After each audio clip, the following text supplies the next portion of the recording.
So with some more time indoors here, I'm regrouping on some of my books, and I have an important message to share about some of the interdisciplinary work that I've done and am working on.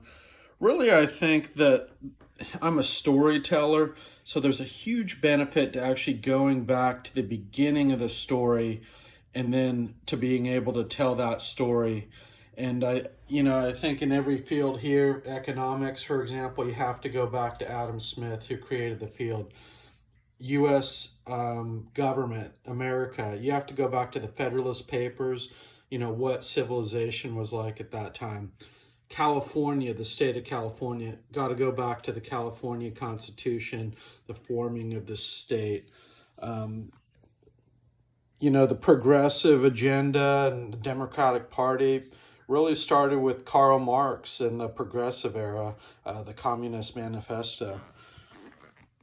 Einstein, quantum physics, theory of relativity, in this concept called quantum leap, which I've really gravitated towards. So go back to Einstein, his contemporaries, the field of hypnotherapy, NLP, Milton Erickson, hugely influential, real pathfinder in that field. And then not necessarily academic disciplines, but cooking, Marcella Hazan and Julia Childs. If you see a benefit here, you actually want to go to the best, not go to a textbook or something that's not necessarily the best at that field. So I would suggest also selecting what is right first. Don't read things that are necessarily wrong or inaccurate. Um, I would study what's right first, and this means only studying about 5 or 10% of that field for the actual best sources. And not that any of these books are necessarily the best sources, some of them definitely are. Wealth of Nations, the Constitution, Federalist Papers, the progressive era, and Karl Marx. Really indispensable in understanding those fields and what's going on. But keep in mind that, only about 10 or 20% I've found in the material is actually useful, and as much as 80 to 90% of a field can be flat out wrong in terms of what you see in textbooks, common information. This particularly true in the field of economics, in my opinion. Be interdisciplinary. Go back to original sources, raw materials. Don't just read what everybody thinks. Go back to the actual original books that created these ideas.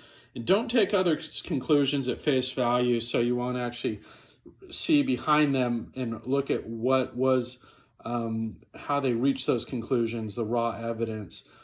I really like this phrase about deconstructing the old paradigm and then reconstructing a new paradigm from scratch. And, that's what I've really tried to do in economics and political science and some of these fields, also self-help, which is a new passion of mine. And, I dabble in this stuff, but you can learn a lot by, really tearing down the old paradigm and looking at rebuilding your own knowledge and of what's right.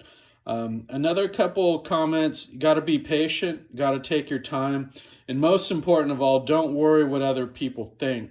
Many folks and critics are wrong. They haven't actually read any of the original source materials. They haven't read history. And they'd actually agree with you if they understood the truth of what you were getting at. So just some tips if you are looking to study some interdisciplinary or fields that have interested you for a while, be it cooking, be it politics, government, or economics. These are just some of my passions, and I'd be interested to hear what you guys think. Thanks for listening.